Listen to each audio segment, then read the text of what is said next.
tim pengelola PPG, dan mahasiswa PPG dalam jabatan yang berbahagia. Puji dan syukur senantiasa kita panjatkan kepada Allah Subhanahu wa Ta'ala, Tuhan yang Maha Esa, atas segala limpahan rahmat dan karunia-Nya kepada kita semua.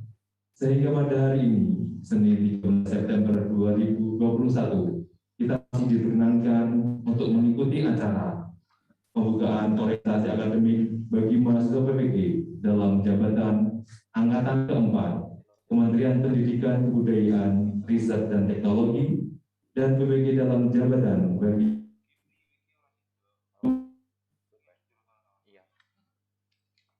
Jakarta.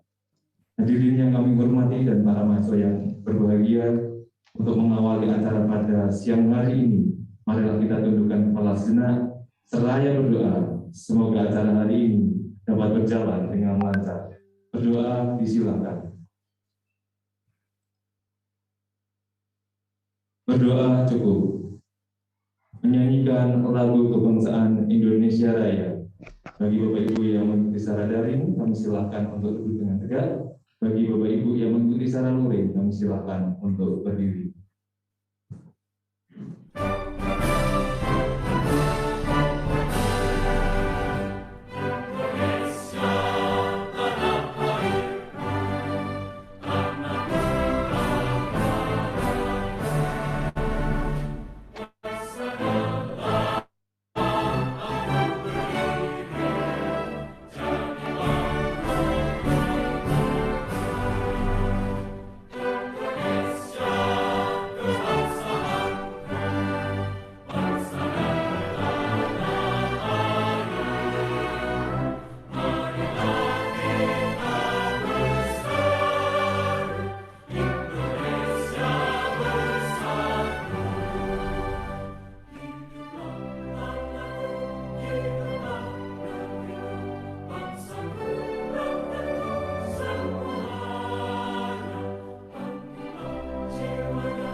Hadirin silakan duduk kembali.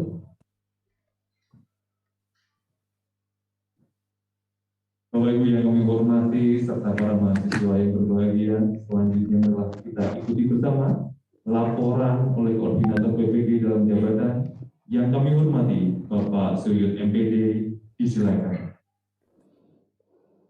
Bismillahirrahmanirrahim. Assalamualaikum warahmatullahi wabarakatuh. Waalaikumsalam warahmatullahi wabarakatuh. Selamat siang, salam sejahtera dan salam sehat untuk kita semua. Yang terhormat Pak Rektor Universitas Jakarta, Bapak Profesor Dr. Sumaryanto MKes, Aiko. Yang terhormat Bapak Dirjen Pendidikan Islam Kemenang, Bapak Profesor Dr. Haji Muhammad Ali Ramdhani, STP MT, mudah-mudahan sudah bergabung. Yang kami hormati Bapak Wakil Rektor Bina Akademik, Bapak Profesor Dr. Mardana MHum MA. Yang kami hormati Wakil Rektor Bina Umum dan Keuangan, Bapak Profesor Dr. Edi Purwanto MPD. Yang kami hormati Bapak Rektor Bidang Kemahasiswaan dan Alumni, Bapak Profesor Dr. Lantip, dia Prasojo MPD. Yang kami hormati Bapak Rektor Bidang Kerjasama, Bapak Profesor Dr. Siswantoyo MPes. Yang kami hormati Bapak-Bapak Dekan di lingkungan UNY, Bapak Ketua LPPMP. Yang kami hormati Bapak Kepala Biro, yang Ibu narasumber, Bapak Ibu mahasiswa program PPP dan jabatan Universitas Yogyakarta, angkatan keempat, Kemdikbudristek dan angkatan kedua, guru-guru maupun umum di Madrasah Kemenang yang sangat saya banggakan. Selamat datang di UNY dan selamat Bapak Ibu sekarang menjadi mahasiswa UNY, kampus kebanggaan kita bersama. Alhamdulillah wa syukurillah, kami panjatkan puji dan syukur kehadirat Allah SWT atas limpahan rahmat dan karunia-Nya sehingga hari ini Senin 13 September 2021 kita dapat menyelenggarakan pertemuan secara virtual melalui Zoom meeting dalam rangka mengawali perkuliahan program PPP dalam jabatan angkatan 4 Kemdikbudristek dan angkatan kedua Kemenang yang mengikuti pendidikan di LPTK Universitas Negeri Yogyakarta. Selanjutnya kepada yang terhormat Bapak Rektor Universitas Negeri Yogyakarta dan Bapak Dirjen Pendidikan Islam, perkenankan saya melaporkan beberapa hal sebagai berikut. Yang pertama, bahwa kegiatan siang ini adalah pembukaan orientasi akademik program PPP dalam jabatan angkatan 4 Kemdikbudristek dan angkatan kedua Kemenang. Kegiatan orientasi akan berlangsung sampai dengan nanti malam pukul 22.00. Sedangkan perkuliahan angkatan 4 dan angkatan 2 Kemenang akan dimulai tanggal 14 September dan akan berakhir tanggal 1 Desember. Ini dengan uji kompetensi bagi mahasiswa PPG yang terdiri atas uji pengetahuan dan uji kinerja pada tanggal rentang 2 sampai dengan 12 Desember 2021. Semua kegiatan pembelajaran sampai dengan uji kompetensi akan dilaksanakan secara full daring atau online. Yang kedua, mahasiswa PPG dalam jabatan angkatan 4 untuk Kemdikbudristek sebanyak 1.157 mahasiswa dan angkatan kedua Kemenang sebanyak 153 orang mahasiswa. Hingga total untuk angkatan keempat dan kedua di UNY sebanyak 1.310 mahasiswa. Secara rinci menurut bidang studi PPG, sekolah tempat tugas dan asal daerah dapat kami laporkan secara ringkas sebagai berikut. Untuk angkatan keempat Kemdikbudristek terdiri dari 20 bidang studi dan 38 program dengan jumlah 1.157.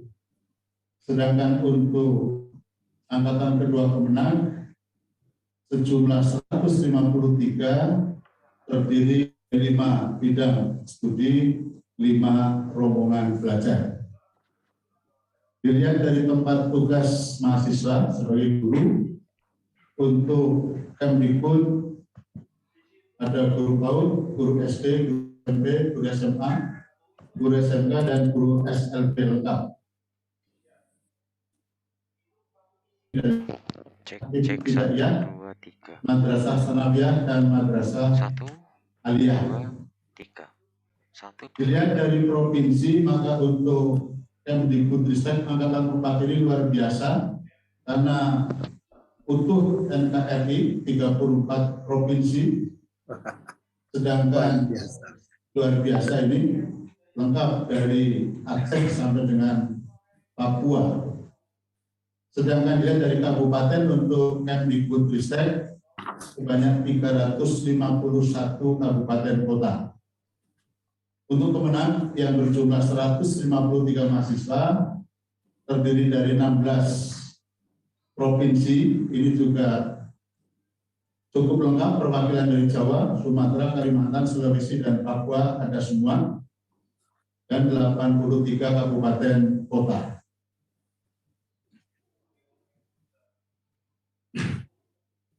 Ibu dan Bapak yang kami hormati, Tujuan dari orientasi akademik ini adalah pertama membekali para mahasiswa agar para mahasiswa memiliki pemahaman yang utuh tentang kurikulum dan sistem pembelajaran PPG dalam jabatan yang meliputi mata kuliah pendalaman materi, pengembangan perangkat pembelajaran, dan PPR. Yang kedua, tujuannya adalah untuk mengenalkan dan memberikan bimbingan teknis learning management system yang digunakan dalam pembelajaran PPG dalam jabatan. Yang terhormat Bapak Dirjen Pendidikan Islam, selamat datang. Yang terhormat Bapak Profesor Dr. Haji Muhammad Ali Ramdhani STP MT. Izin saya melanjutkan laporan saya. Bapak Ibu yang kami hormati, dalam kesempatan ini izinkanlah saya selaku Ketua Program PPGUND menghimbau kepada seluruh mahasiswa PPG Dajab, Angkatan 4 Kemdikbudristek dan Angkatan kedua guru-guru mapel umum di Madrasah Minang agar mengikuti kegiatan orientasi akademik ini dengan serius dan sungguh-sungguh untuk kesuksesan Bapak Ibu semua dalam mengikuti pembelajaran selama lebih kurang 3 bulan ke depan sampai dengan uji kompetensi. Selanjutnya mohon berkenan yang terhormat Bapak Rektor untuk membuka secara resmi kegiatan orientasi akademik mahasiswa PPG dalam jabatan Angkatan 4 dan Angkatan 2 Kemenag, dilanjutkan dengan memberikan arahan, motivasi, dan penguatan kepada Dirjen Pendidikan Islam. Mohon berkenan nanti setelah Bapak Rektor memberikan sambutan, arahan, dan bimbingannya. Demikian laporan yang dapat kami sampaikan. Mohon maaf jika ada salah dan hilaf. Terima kasih atas segala perhatian. Bila taufik wal hidayah. Assalamualaikum warahmatullahi wabarakatuh. Waalaikumsalam warahmatullahi wabarakatuh. Baik Bapak Ibu yang kami hormati serta para mahasiswa yang berbahagia telah hadir bersama kita. Bapak Dirjen Pendidikan Islam Kemenag, Bapak Profesor Dr. Haji Muhammad Ali Ramdhani STPMT, mengucapkan selamat datang Bapak. Baik, hadirin yang kami hormati serta para mahasiswa yang berbahagia, selanjutnya marilah kita ikuti dengan seksama sambutan dan arahan oleh Rektor Universitas Negeri Yogyakarta, yang selanjutnya kami mohon berkenan untuk membuka acara. Yang terhormat Bapak Profesor Dr. Priyanto Engkas, kami silakan. Terima kasih Dek Haji. Bismillahirrahmanirrahim. Assalamualaikum warahmatullahi wabarakatuh. Waalaikumsalam warahmatullahi wabarakatuh. Salam sehat untuk kita semua. Salam sejahtera. Alhamdulillah wa syukurillah. Yang terhormat sekaligus kita banggakan, kita muliakan bersama Bapak Dirjen Pendidikan Islam Kemenag, Bapak Profesor Dr. Haji Muhammad Ali Ramdhani STP MT dan segenap jajarannya. Yang kami hormati Bapak-Bapak Wakil Rektor, Ibu Bapak Dekan, Ketua LPMPP, Bapak-Bapak Kepala Biro, para Wakil Dekan bidang akademik dan kerjasama di lingkungan Universitas Negeri Yogyakarta, Ketua sekaligus tim pengelola PPG, para narasumber, dan adik-adik peserta orientasi akademik yang kami banggakan. Alhamdulillah wa syukurillah, sungguh kami bersyukur kehadirat ilahi ya Rabbi, Allah, Tuhan yang Maha Esa, atas karunia-Nya sehingga di tengah-tengah situasi yang masih memprihatinkan di negara kita akibat pandemi COVID-19, kita masih melakukan kerja yang sangat mulia dalam rangka meningkatkan kualitas SDM seperti yang beberapa jam lalu disampaikan oleh Presiden kita Bapak Joko Widodo ketika pertemuan dengan para rektor seluruh Indonesia. Kata kunci kalau kita akan sukses negara kita salah satunya dimulai dari ketersediaan SDM yang unggul. Bapak Dirjen dan segenap Ibu Bapak dan adik-adik peserta orientasi pendidikan yang kami banggakan, izinkanlah secara kelembagaan Universitas Negeri Yogyakarta mengaturkan terima kasih atas kepercayaan dari Kementerian baik Kemendikbudristek dan Kemenak dalam rangka penyiapan SDM yang profesional, yang berkualitas. Hari ini kita mengajarkan orientasi akademik bagi adik-adik mahasiswa yang tadi disampaikan oleh senior kami, Ketua PPG, bahwa peserta ini terdiri atas dari berbagai daerah, dari ke-34 provinsi atau daerah istimewa yang ada di negara kita ini. Bapak Dirjen, kami aturkan terima kasih atas perkenannya, atas kerjasamanya. Nanti pada saatnya mohon arahan lebih lanjut, terutama kepada adik-adik. Perlu juga kami sampaikan bahwa eksistensi UNY yang dalam hal ini diberikan kepercayaan untuk mengelola persiapan SDM yang unggul, yang ditandai dari jiwa profesional itu ada minimal kriteria expertise, ahli dalam bidangnya, responsibility, tanggung jawab, dan corporateness. Nah, melalui orientasi ini, kita berupaya untuk mewujudkan SDM yang unggul demi kita bisa mencapai cita-cita negara kita untuk adil makmur berdasarkan Pancasila. Pak Dirjen, Ibu Bapak pimpinan, baik di UNY atau para narasumber, adik-adik, perlu kami sampaikan terutama pada adik-adik peserta orientasi akademik pada siang hari ini, bahwa saat ini alhamdulillah UNY diberikan amanah menjadi perguruan tinggi klaster 1, peringkat 12 dari lebih 4.400 perguruan tinggi PTN PTS se-Indonesia. Bahkan secara spesifik untuk kinerja kemahasiswaan, UNY 3 tahun terakhir ini selalu menduduki 5 besar atau peringkat 4 untuk kinerja kemahasiswaan. Adik-adik sekarang merupakan bagian dari mahasiswa UNY, bagian dari 36.995 mahasiswa, baik D4 atau sarjana terapan, sarjana, magister, program doktor, program profesi seperti yang hari ini kita adakan pertemuan orientasi akademik. Nah, lebih lanjut perlu kami sampaikan, di antara SDM 36.995 Pak Dirjen dan teman-teman yang kami sampaikan, ada 1.244 dosen dan tenaga kependidikan 963. Apa artinya? SDM yang ada pada kami siap untuk melayani kegiatan yang sangat mulia ini, bersinergi juga dengan Kemenak. Nah, perlu kami sampaikan juga, sebetulnya kalau tidak dalam situasi pandemi ini, UNY juga sangat siap apabila ada pertemuan luring. Tapi karena situasi pandemi ini, maka kita harus mencari yang terbaik, mencari yang solutif, tanpa terikat dimensi waktu dan ruang. Pembelajaran, peningkatan kualitas SDM harus tetap kita lakukan.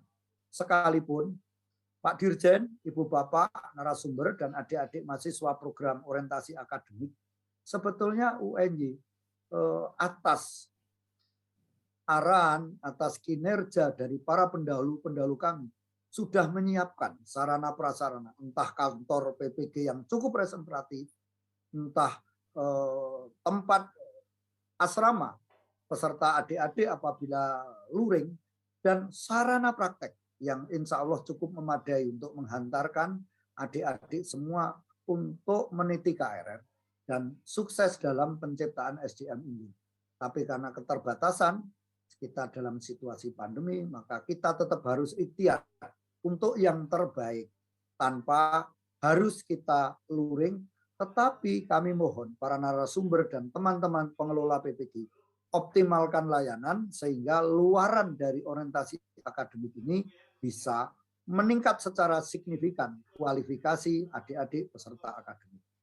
Pak Dirjen, adik-adik peserta program orientasi akademik, sekiranya memungkinkan possible next time kalau Anda atau adik-adik ingin melanjutkan studi, alma mater ini, UNY welcome, siap untuk menerima adik-adik melanjutkan studi, apakah S2 atau S3. Ini tahun kedua UNY berani untuk membuka program S2 dan S3 dalam 1 tahun 2 kali. Semester genap atau Februari, Juni kita tetap ada kuliah semester 1, begitupun juga di semester September atau semester dasar. Mengapa itu kami lakukan? Sekali lagi untuk menyiapkan SDM yang unggul, kita juga harus memangkas rantai masa tunggu semakin pendek. Sehingga perlu kami sampaikan suatu saat nanti kalau pada saatnya adik-adik ingin kuliah lebih lanjut, sangat kami harapkan kita kembali ke alma mater kita tercinta atau UNY untuk siap memfasilitasi. Pak Dirjen, Ibu Bapak pimpinan, para narasumber, adik-adik, demikian yang bisa kami haturkan dalam silaturahim akademik ini. Sungguh sangat ternyuh kami menerima adik-adik se-Indonesia ini, karena hampir semua provinsi sebetulnya sudah kami datangi. Apalagi dalam saat-saat yang sulit, misalnya kami harus mengantar program dulu SM3T dari daerah yang sangat jauh ke pelosok, ya, dari ujung barat, timur, utara, atau selatan. Nah, supaya UNY bermakna, maka mohon mari kita bekerja sama, berusaha secara maksimal, maka orientasi akademik ini insya Allah pada saatnya nanti akan berhasil sesuai dengan keinginan kita bersama. Dengan iringan doa Bismillahirrahmanirrahim, orientasi akademik bagi mahasiswa PPG Daljab Angkatan 4, Kemendikbudristek, dan PPG dalam jabatan bagi guru madrasah Angkatan 2 Kemenak Universitas Negeri Yogyakarta. Bismillahirrahmanirrahim, kita mulai. Matur nuwun, mohon maaf. Assalamualaikum warahmatullahi wabarakatuh. Waalaikumsalam warahmatullahi wabarakatuh. Ucapkan terima kasih kepada Bapak Rektor yang telah berkenan menyampaikan sambutan, arahan, sekaligus membuka kegiatan pada siang hari ini. Bapak Ibu yang kami hormati, serta para mahasiswa yang kami banggakan, berikutnya marilah kita ikuti dengan seksama sambutan dan pengarahan oleh Direktur Jenderal Pendidikan Islam Kementerian Agama yang kami muliakan Bapak Profesor Dr. Haji Muhammad Ali Ramdhani STPMT. Kami silakan. Terima kasih. Assalamualaikum warahmatullahi wabarakatuh. Menjelang sore, Om Swastiastu, Namo Buddhaya, salam kebajikan, salam sehat, dan salam bahagia. Alhamdulillahirabbil alamin, wassalatu wassalamu ala asrofil anbiya'i wal mursalin, sayyidina wa maulana Muhammadin wa ala alihi wa sahbihi ajmain. Allahumma sholli ala sayyidina Muhammadin tibbil qulubi wa dawaiha wa afiyatil abdani wa shifaiha wa nuril absari wa diaiha wa ala alihi wa sahbihi wa barik wasallim. Alimil ulama anal kiram, wabil khusus Bapak Rektor Universitas Negeri Yogyakarta, Prof. Sumaryanto. Luar biasa, Prof. Dan saya ikut berbahagia, ikut bangga dengan berbagai capaian yang telah diperoleh oleh UNY. Dan tentu saya merekomendasikan pada guru-guru kami untuk menjadi bagian dari alma mater di negeri. Para wakil rektor, para dekan, seluruh sivitas akademika dari Universitas Negeri Yogyakarta, dan wabil khusus koordinator PPG yang saya hormati, dan ibu bapak para guru madrasah maupun guru sekolah yang pada hari ini tentu berbahagia mengikuti sebuah kegiatan yang bertajuk PPG. Mengawali segala sesuatunya tentu meniscayakan pada kita semua selaku insan yang beriman untuk senantiasa memanjatkan puji dan syukur kehadirat Ilahi Robbi, Ilahi Robbuna yang pada hari ini telah memperkenankan kita semua dapat bermuajahah, bersilaturahmi, bersilatul qalb, bersilatul fik, walaupun melalui media virtual, mudah-mudahan tidak mengurangi makna dari silaturahmi kita dalam kerangka mengapresiasi sebuah kegiatan yang syarat makna berkaitan dengan keinginan besar kita untuk meningkatkan kompetensi, kualifikasi, dan kesejahteraan yang kemudian diberi tajuk orientasi akademik PPG Daljab bagi guru sekolah dan madrasah. Salawat dan salam semoga senantiasa tercurah limpahkan pada junjungan kita Nabi besar Muhammad SAW para keluarganya, para tabi'in dengan doa dan harapan semoga kita senantiasa istiqomah memegang ajarannya hingga kelak di yaumil jaza, di yaumil kiamah kita memperoleh syafaat darinya. Amin amin ya Allah ya rabbal alamin. Bapak Rektor, para peserta mahasiswa PPG yang berbahagia, rasanya berbahagia betul menjadi bagian dari Sivitas Akademika UNY pada hari ini bagi para peserta, karena universitas ini telah memiliki pijakan yang teramat sangat kokoh di dalam penyelenggaraan pendidikan tinggi pada bidang pendidikan. Dan hari ini kita melihat miniatur Indonesia di UNY, betapa hebat dan betapa luar biasanya, dan kita tentu berkeinginan kapan-kapan kita bisa daring, dan untuk menciptakan daring tidak perlu pakai PPG. Kita sekolah lanjut S2, S3, dan ruangnya diberikan oleh Pak Rektor 1 tahun 2 kali penerimaan. Salut buat keinginan besar menyapa guru kami untuk meningkatkan kapasitas kompetensi mereka. Ibu dan Bapak yang saya hormati, Bapak Rektor yang berbahagia, kami memiliki program-program prioritas khusus untuk guru, kami biasa menyebutnya K3, bahwa kami berkeinginan untuk meningkatkan 3 hal yang melekat pada guru. Yang pertama adalah kualifikasi, kemudian kompetensi, dan yang terakhir adalah kesejahteraan. Biasanya program dilakukan secara parsial, mana untuk kualifikasi, mana untuk kompetensi, dan mana untuk kesejahteraan. Tetapi pada hari ini kita menghimpun ketiganya di dalam program yang sama, yaitu PPG. Karena PPG diyakini akan meningkatkan kualifikasi pada satu sisi, kemudian pengokohan kompetensi pada sisi lain, dan akan menjadi sebuah pintu gerbang menuju kesejahteraan. Insya Allah, mudah-mudahan semuanya lulus. Ibu dan Bapak yang saya hormati, Pak Rektor, izinkan saya untuk share screen, tidak tanpa bermaksud menggurui, ini hanya untuk guru-guru madrasah saja Pak Rektor. Mohon izin, saya mencoba share screen tentang orientasi dan arah pendidikan kita, agar kemudian menjadi bermakna bagi peningkatan kapasitas sumber daya manusia, khususnya pada guru madrasah. Sebagaimana yang kita mafhumi bersama, amanat dari Pak Presiden yang disampaikan ke Pak Rektor beberapa jam yang lalu di Surakarta tepatnya, bahwa salah satu butir pentingnya adalah kita menginginkan bangsa kita maju, dan hal yang menjadi fondasi, yang menjadi pengungkit sumber daya manusia, yang di dalam bahasa RPJM disebut sebagai modal sosial budaya. Dan prioritas RPJMN pada tahun 2020-2045 meletakkan peningkatan sumber daya manusia dan berdaya saing menjadi prioritas utamanya.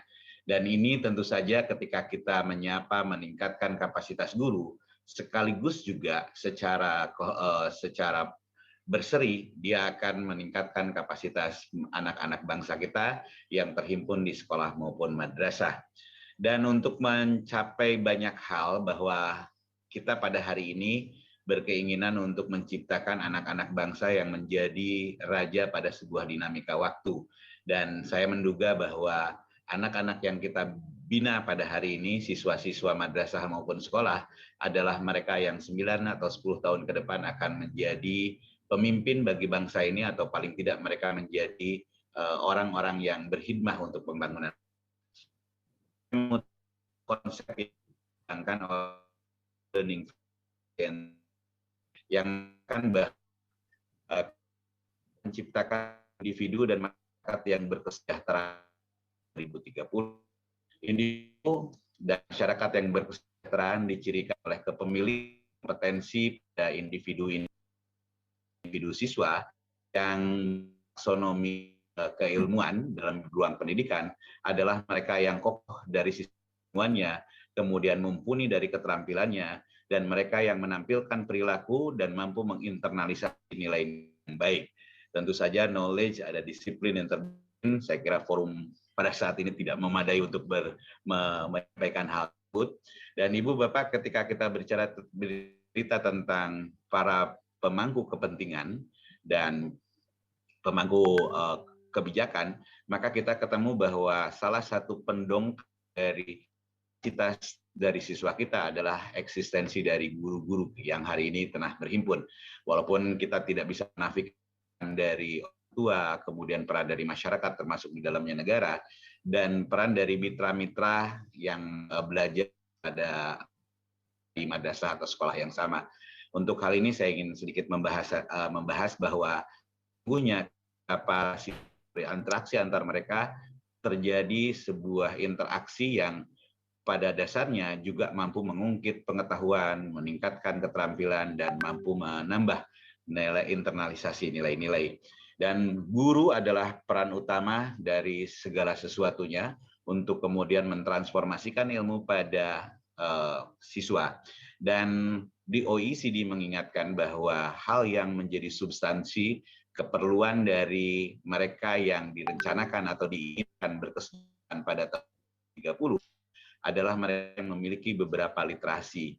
Yang pertama adalah health literacy, artinya bahwa siswa ini memiliki pemahaman tentang kesehatan karena perubahan iklim yang serba cepat.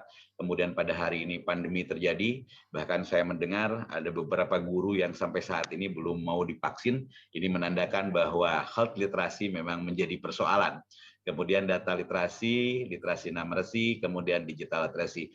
Khusus untuk pendidikan Islam tentu saja perlu penambahan, dan ini merupakan hal yang utama yang kemudian kita sebut sebagai religious literacy, dan ini ditujukan untuk memberikan tekanan terhadap rekonsiliasi keseimbangan terhadap tekanan dan berbagai dilema-dilema. Ibu dan Bapak, saya ingin masuk pada sesi berikutnya bahwa kalaulah kita hari ini mencanangkan diri kita akan menjadi guru, rasanya baik juga kalau kita mencoba mengamati apa yang tengah terjadi pada dunia pendidikan. Kalaulah di dunia hari ini kita mengenal istilah revolusi industri 4.0 dari 1 sampai 4, kemudian society dari 1 sampai dengan 5, tentu beda konsep antara society dengan revolusi industri. Saya ingin hari ini menyampaikan tentang proses revolusi education yang kemudian para pakar membagi pada 4 ruang. Yang pertama adalah Education 1.0 sampai dengan Education 4.0. Ibu dan Bapak, di Education 1.0 maka pusat proses pembelajaran terletak pada guru, di mana sumber pembelajaran adalah guru dan inti kebenaran berada pada guru. Setiap ucapan guru adalah ilmu dan tindakannya adalah teladan. Dan kemudian bergeser pada Education 2.0, di mana proses pembelajaran adalah atau sesungguhnya merupakan penerimaan kembali dari pengetahuan-pengetahuan yang diperoleh dari berbagai sumber.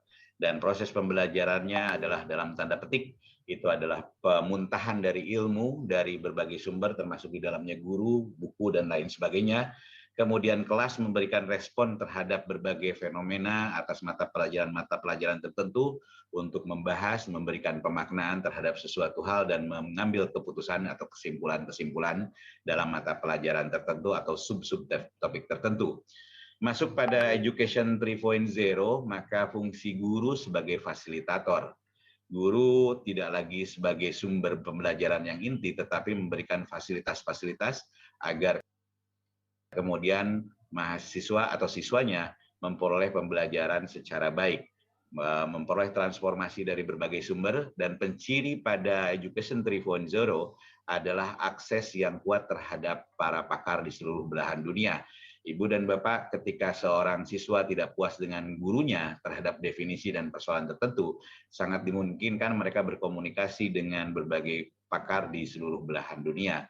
Dan model pembelajarannya pun seperti yang saya gambarkan tadi, telah terjadi peer atau kemitraan antara siswa ketika mereka saling membahas terhadap topik-topik tertentu, menemukan solusi-solusi dan menemukan mitigasi-mitigasi terhadap persoalan-persoalan yang ditemukan.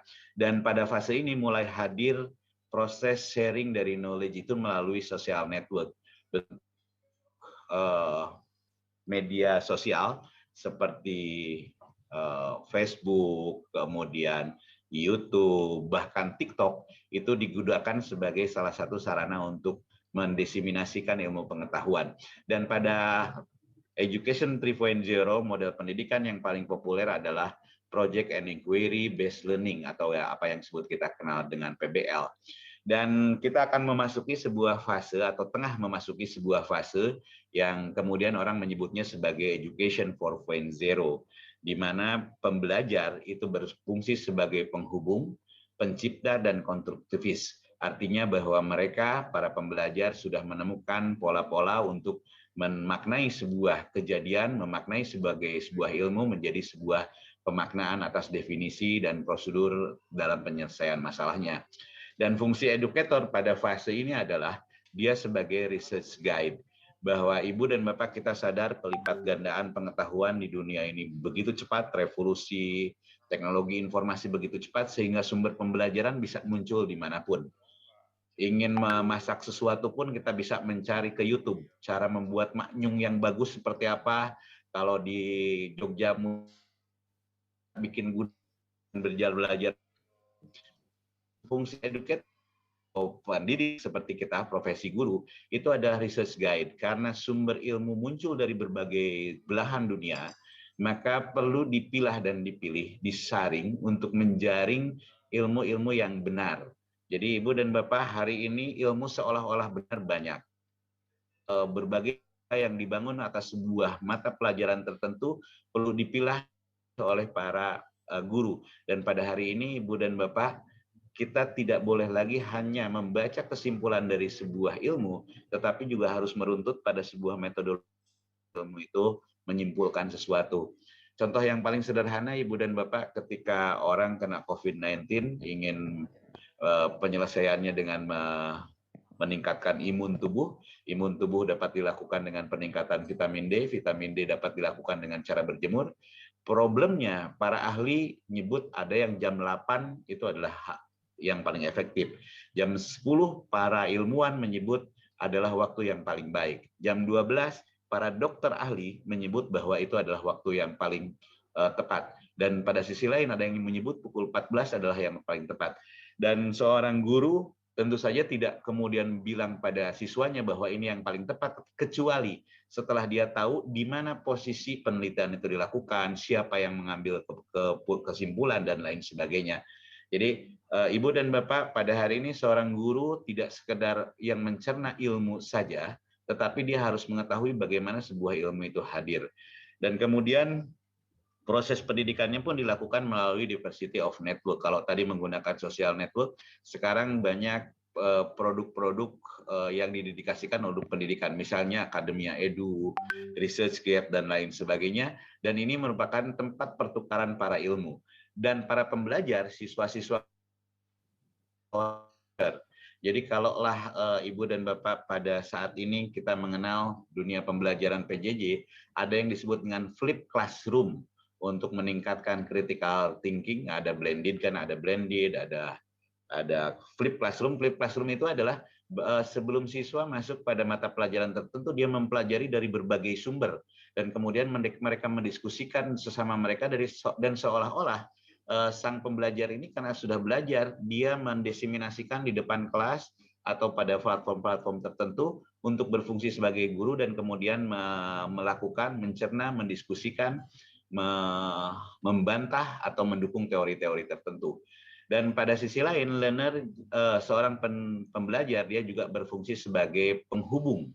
Jadi Ibu dan Bapak, saya kenal dengan petinggi Telkom karena dihubungkan oleh mahasiswa saya yang kebetulan peneliti, dia bercerita tentang saya, dia bercerita tentang pejabat ini, dan kemudian kita saling bertemu atas wasilah dari siswa ini. Dan siswa ini bukan sekedar konektor dari orang per orang, tetapi konektor dari sebuah lembaga ke lembaga lain. Sadar atau tidak sadar, Ibu akan membawa nama madrasah atau sekolah Ibu menjadi bagian yang tidak terpisahkan dari UNJ. Mereka ke depannya akan membangun kerjasama dan lain sebagainya. Kemudian penggunaan web sebagai kurikulum. Ibu dan Bapak, hari ini ketika kita mengajarkan sesuatu pada siswa kita, mereka akan mengklarifikasi apa yang pendapat kita terhadap web. Dan ini kemudian mendorong agar kita selalu bercerita tentang sesuatu hal yang update. Saya ingin cerita misalnya di ruang tata surya, Ibu dan Bapak, ada sebuah planet yang paling buncit, yang paling jauh dari matahari. Dulu namanya Pluto. Dan sekarang Pluto sudah lagi tidak planet, tetapi dia berubah menjadi satelit. Dan planet yang terbuncit itu namanya The Nine. Dan ini hanya bisa kita tahu apabila kita selalu mengupdate. Kemudian access to expert. Dan hal yang tak kalah penting, pembelajar adalah dia konten, prosedur, dan share. Ibu dan Bapak, kalau Ibu dan Bapak sempat main ke Akademia Edu atau ke ResearchGate, maka kita akan menemukan makalah-makalah yang ditulis oleh anak-anak Madrasah Sanawiyah maupun Madrasah Aliyah untuk kemudian mereka men-sharekan artikel-artikel mereka dan memperoleh tanggapan dari berbagai kalangan, baik pendidikan yang lebih tinggi antar mereka maupun dari guru-guru mereka. Dan yang berikutnya, open access to information, bahwa informasi sekarang begitu terbuka dan setiap perkembangan baru mereka akan memiliki. Dan saya berharap melalui PPG ini, Ibu dan Bapak, kita semua dapat mengupdate